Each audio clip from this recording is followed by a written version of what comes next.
कुछ कहानियां ऐसी होती हैं जिन्हें सुनना तो आसान है, पर उनके सच से सामना करने के लिए कोई भी तैयार नहीं होता।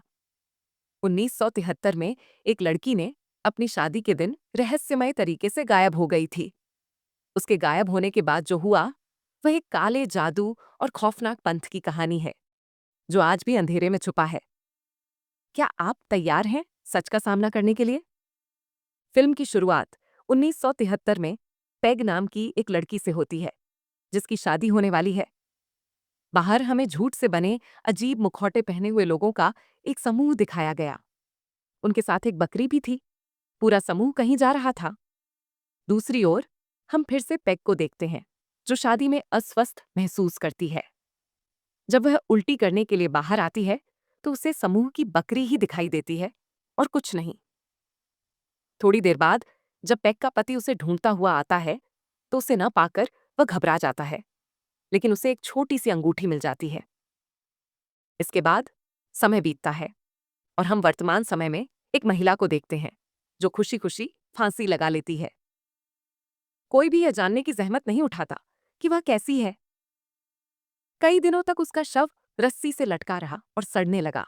रस्सी टूट गई और वह नीचे गिर गई। लाश की गंध से घरवालों को पता चल गया कि वह मर चुकी है। सेवाकर्मी लड़के आते हैं और उसे ले जाते हैं।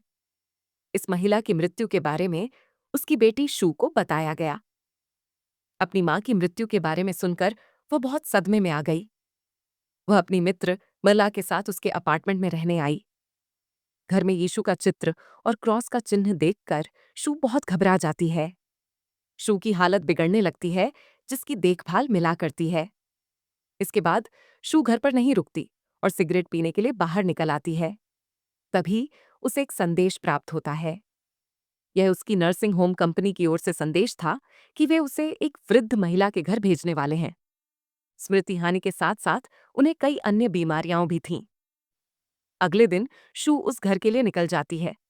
बस स्टॉप पर पहुंचकर शू ने ड्राइवर से इस पते के बारे में पूछा, लेकिन ड्राइवर को कुछ भी पता नहीं था। उसने अपने पीछे खड़े आदमी से मदद मांगी। वह बूढ़ा आदमी शू को चेतावनी देने लगा, डोंट गो देयर।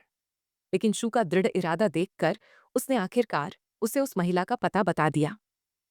घर के पास पहुंचकर उसे एक बच्चा दिखाई देता है, जिसके पास एक छोटी सी बकरी है, और वह रहस्यमय ढंग से शू को घूर रहा था। इसीलिए शू को यह सब अजीब लगा।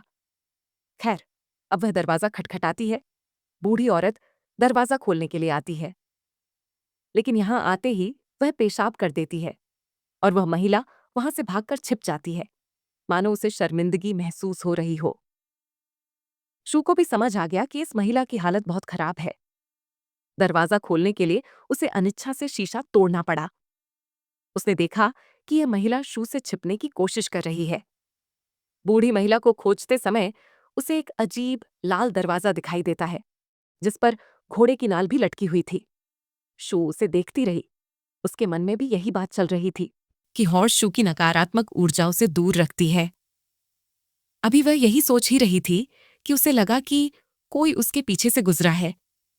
उसने देखा कि यह वही बूढ़ी औरत थी और इतनी तेजी से आगे बढ़ने के कारण उसने सारी बातें बता दी। शू ने उससे कुछ भी कहे बिना ही बीन साफ करना शुरू कर दिया। तो उस महिला ने पूछा, क्या आप ये सब करने आए हैं? तो उसने कहा, हाँ, मैं आपकी देखभाल करने वाली हूं।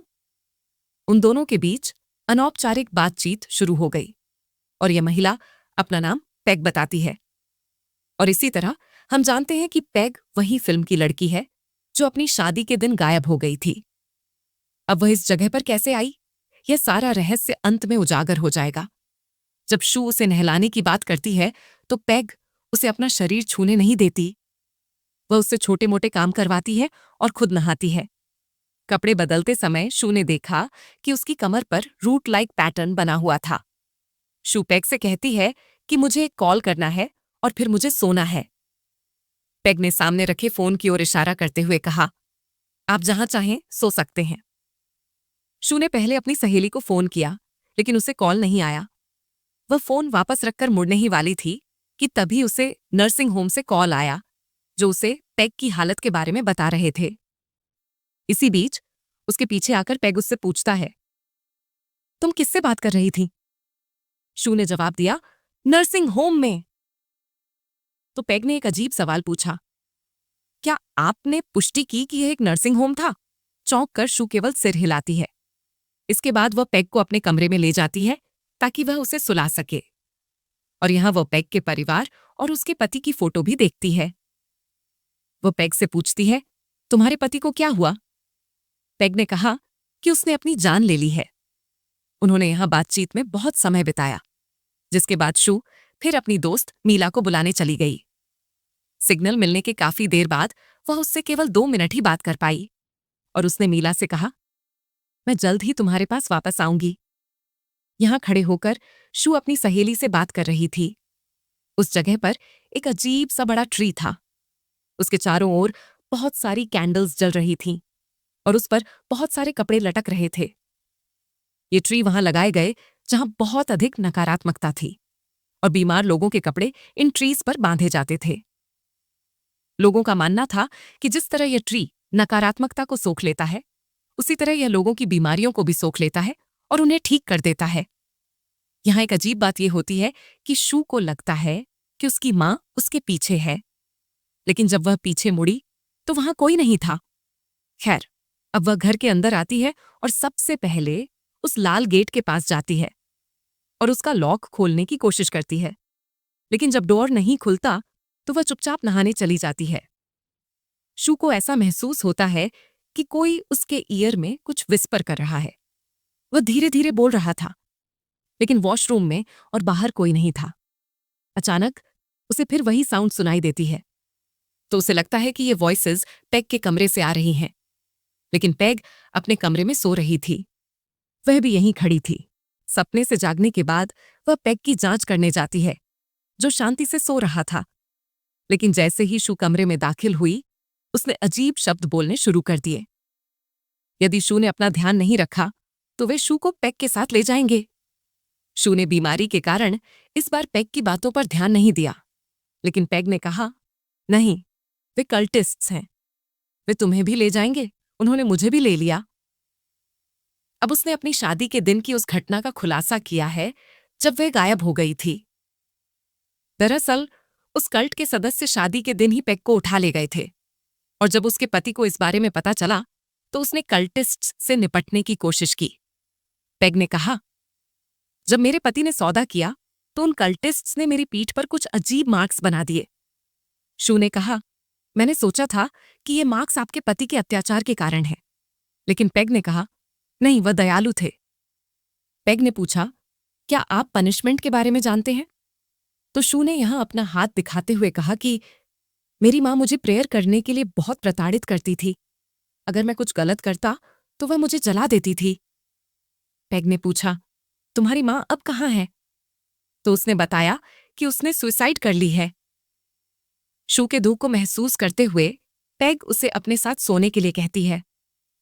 जैसे ही दिन शुरू हुआ, अब शू को सब कुछ पता लगाना था। वास्तव में उस तहखाने में क्या था? तहखाने की खोजते हुए उसने वह लाल डोर खोला। वह नीचे गई। वहां ज्यादा कुछ नहीं था। वहां केवल एक स्टोर रूम था, जहां उसे पेग की शादी का एक एल्बम मिला। पेग के पति भी पेग के साथ वहां थे और इस एल्बम में बहुत सारे अखबारों के कटे हुए टुकड़े थे, जिसमें साफ लिखा था कि पेग अपनी शादी के दिन गायब हो गई थी और जब वह वापस लौटी तो उसके पति की तुरंत मृत्यु हो गई। लोगों का मानना था कि पेग ने स्वयं ही अपने पति की हत्या कर दी होगी, इसीलिए उसे कई वर्षों तक मेंटल हॉस्पिटल में रहना पड़ा। ये सब पढ़ते समय अचानक स्टोर रूम की लाइट टिमटिमाने लगी और जब वह डर के मारे यहां से बाहर निकलने की कोशिश करती है तो सामने का डोर भी बंद होता है और वह अपने पीछे अपनी मां की उपस्थिति महसूस करती है। वह डर के मारे चीखने लगती है और साथ ही डोर खोलने की भी कोशिश करती है। अंततः डोर खुलता है और वह बाहर आती है। अगले दिन हमें पता चला कि वही बच्चा इस घर में आया था जिसे शू ने पहले भी अपनी बकरी के साथ देखा था। वह लड़का शू से पूछता है, क्या तुमने मेरी गोट को कहीं देखा है? शू नहीं कहकर दुखी होकर चला जाता है। आज उसके लिए भी एक पार्सल आया था जिसमें उसकी मां का कुछ सामान था, जिसे देखकर वह घबरा गई क्योंकि उसकी मां के साथ उसके रिश्ते अच्छे नहीं थे। वह अपनी चीजें देखकर भावुक हो जाएगी। वह बहुत सदमे में थी। इस पार्सल में वही कपड़े थे जिन्हें पहने शू बार बार ड्रीम में देखा करती थी।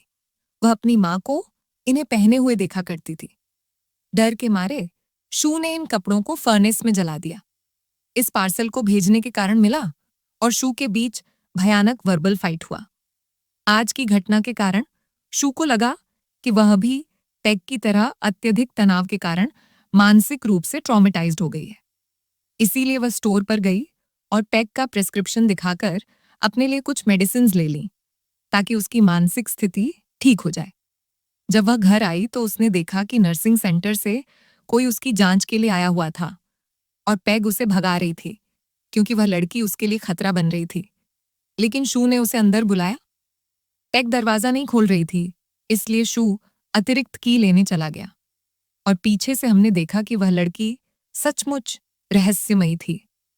वह दरवाजे से चिपककर उसे सूंघने लगी और जब तक शू ने आकर दरवाजा खोला वह लड़की डिसअपीयर हो चुकी थी और इस बात ने शू को बहुत चिंतित और हैरान कर दिया।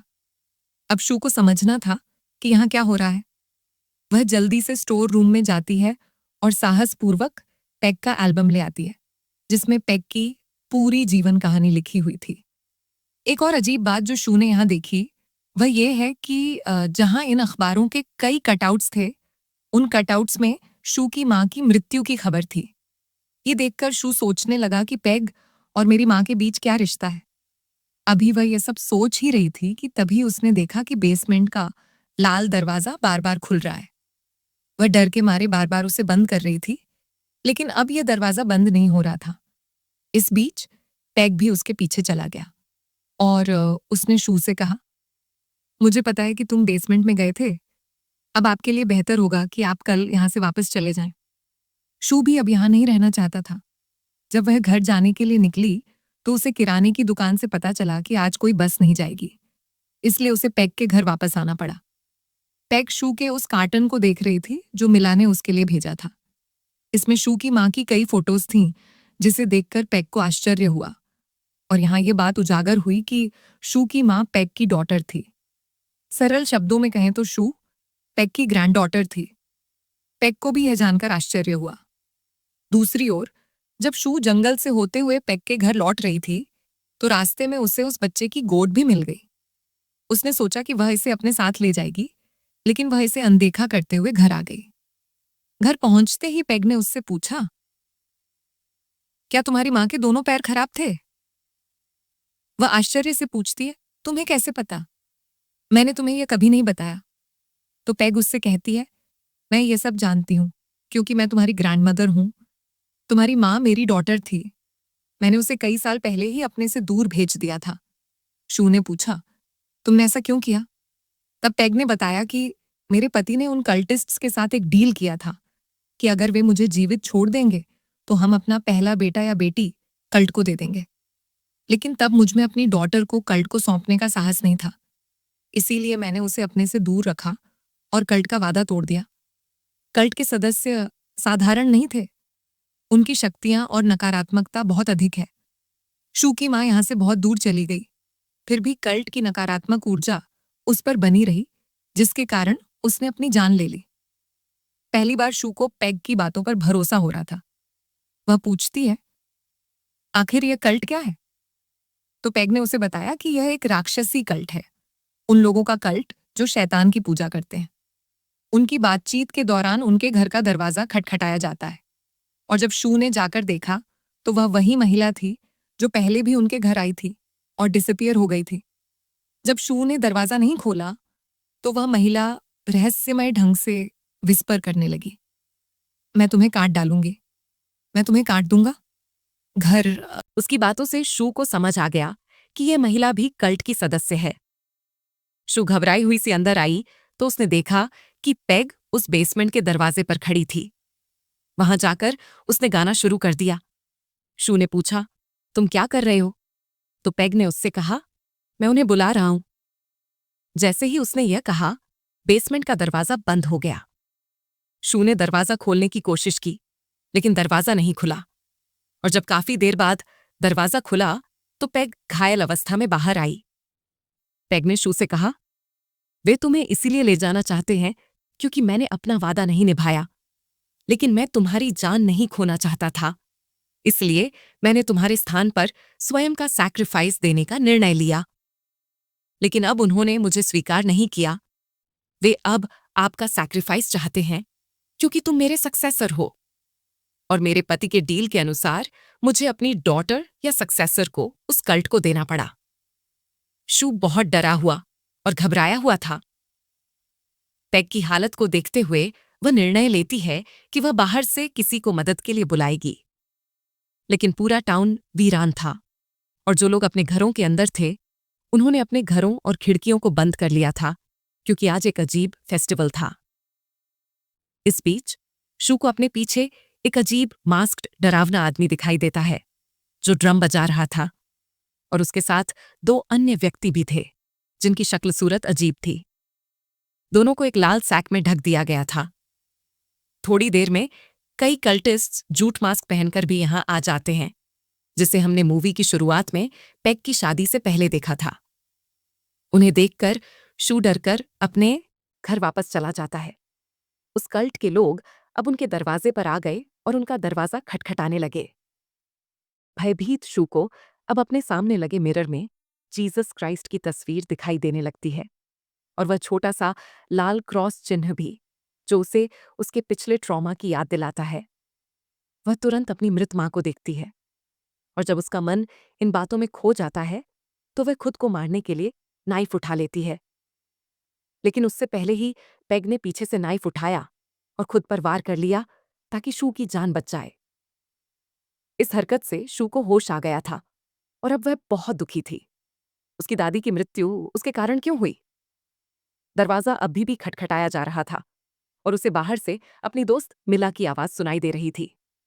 उसने सोचा कि कल्ट के सदस्य उसे हेर फेर करने की कोशिश कर रहे हैं, इसीलिए उसने दरवाजा नहीं खोला, और जब सारी आवाजें बंद हो गईं, तो उसने घंटों बाद जाकर दरवाजा खोला। तभी उसने देखा कि उसकी सहेली की रिंग सीढ़ियों पर पड़ी थी। इसका मतलब है कि उसकी सहेली सचमुच यहां आई थी, और यहां अपनी रिंग देखकर वह समझ गई कि ये लोग अवश्य ही उसकी सहेली मिल्ला को यहां से ले गए हैं। कल्ट के लोग जब यहां से किसी महिला को ले जाते हैं तो उसकी रिंग यहीं छोड़ जाते हैं। अब वह हार स्वीकार नहीं कर सकती थी। अपनी दोस्त के लिए उसने उस कल्ट के सदस्यों का सामना करने का निर्णय लिया। इस समय जब वह घर के अंदर गई तो उसे एक वेडिंग ड्रेस दिखाई दिया। उसने उसे पहना और अपनी वेडिंग रिंग उतार दी। जब उसने बेसमेंट का दरवाजा खोला तो बेसमेंट का स्वरूप बदल चुका था। वहां कोई भंडारगृह नहीं था, बल्कि एक अलग दुनिया थी। ये एक अलग दुनिया की तरह लग रहा था। उसके आगमन पर इस दुनिया के लोग सबसे पहले उसे क्राउन पहनाते हैं।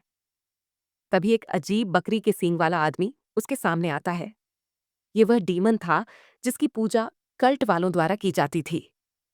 इस डीमन को देखते ही शू की आंखों से खून बहने लगता है। अगले दृश्य में हम शू की दोस्त मिला को उस लाल दरवाजे के बाहर बैठे हुए देखते हैं। वह रो रही थी और अपने दोस्त की जान की भीख मांग रही थी। इसका मतलब ये है कि कल्ट के लोगों ने मिला का अपहरण नहीं किया। अपने शिकार शू को पकड़ने के लिए ही कल्ट के लोगों ने यह पूरा नाटक रचा, और बस ये सब दिखाते हुए यह फिल्म यहीं समाप्त हो जाती है।